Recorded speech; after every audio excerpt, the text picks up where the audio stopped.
Hey guys, so I'm going to do a quick tutorial on doing a little craft Halloween gift bag. There's a couple little boys that live next door that like to hang out and watch Travis and I when we're working around outside, and then there's a couple little kids that are the kids of a guy that Travis works with that live right down the road. So I like to make a little, or I want to make a little something extra for them instead of just a regular piece of candy for Halloween.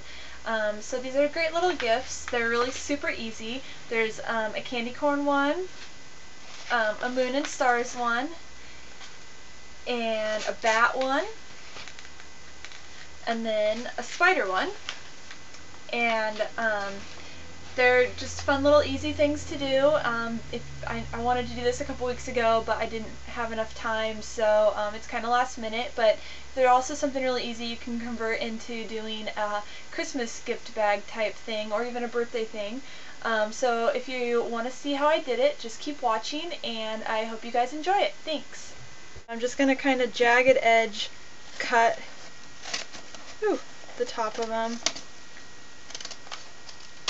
It's kind of funky. Get rid of that. I'm doing 4 of them. You can cut them straight across or however you want to do it. I'm doing kind of jagged edge just because it's kind of Halloween-y and kind of makes it another element of spookiness, kind of, I guess. Seemed like a good idea anyways.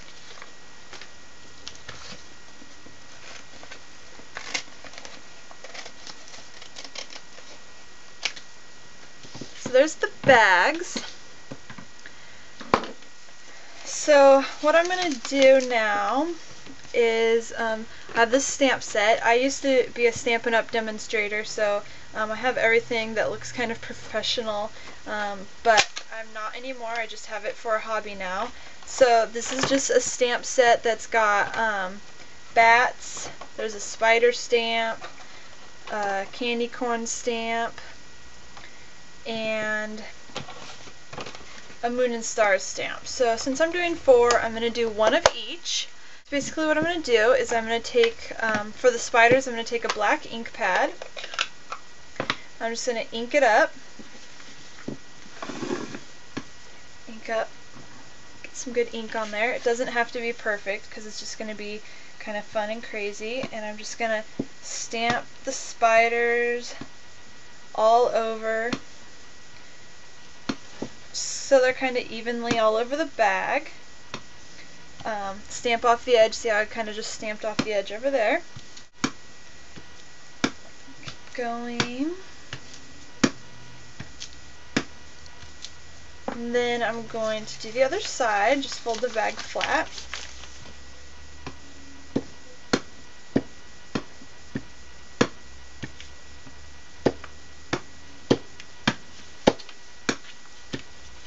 Like I said, it doesn't have to be perfect. They don't have to have full coverage.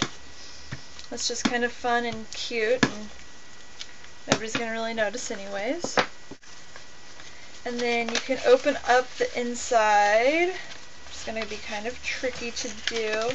And kind of do the inside too.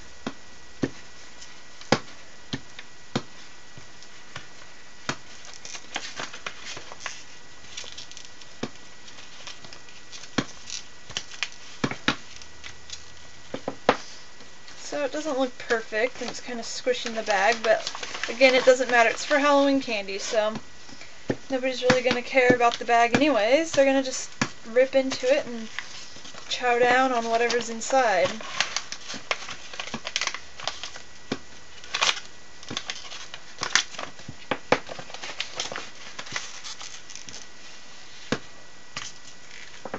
Okay, so roughly finished bag. So I'm just going to open it up a little bit, and I already have my Halloween candy set out here. I'm just going to put a few things in.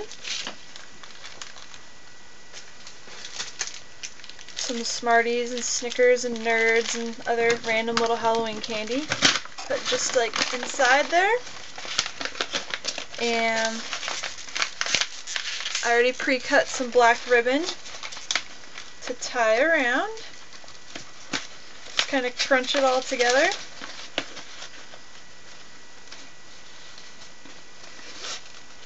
and tie it up. Tie it into a little bow.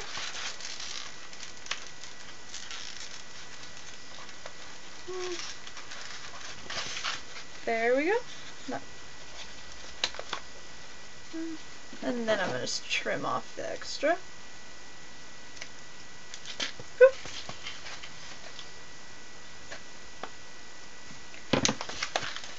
So, there you go. A cute little Halloween candy gift. So, one more quick step I'm going to show you guys in case you are stamping. Maybe. Oh, here it is. Put my ink pad away.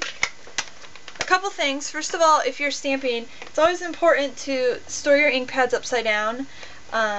These ones are designed specifically to flip over, so they are upside down when they're right side up, if that makes sense.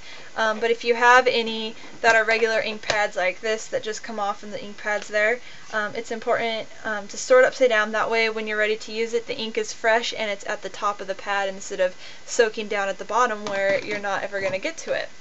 So that's a quick tip. And then also, it's always important to use some sort of cleaner to clean your stamps. This is a Stampin' Scrub, but it's basically just kind of a scrubby thing, and this is some rubber stamp cleaner. So if you have two of the pads, or you can use paper towels and use water, or whatever you have, I just spray it on one side and kind of clean it off like that, and then the other side is dry, and so it just kind of dries it off and takes off any excess type residue that's on there. The black ink is a permanent ink, so it does stain. You can see that this has been used a few times and has a black ink stain on it. But the orange that we use and the purple are not a permanent ink, so it cleans off fairly well. You can see those two are fairly cleaned off. And then also here's the black again. This is before it's cleaned. Clean it real quick and dry it off, and you can see how the edges are a little bit stained just because of the black ink. It shouldn't show up. It might now because it's still a little bit damp. It does a little bit, but once it dries, and you can work on it and clean it more and more and try to get that off there, but once it dries, you'll be able to use it again and it won't show up on your next ink. So, here's our 4 gifts. I hope you guys enjoyed this tutorial, and thank you for watching.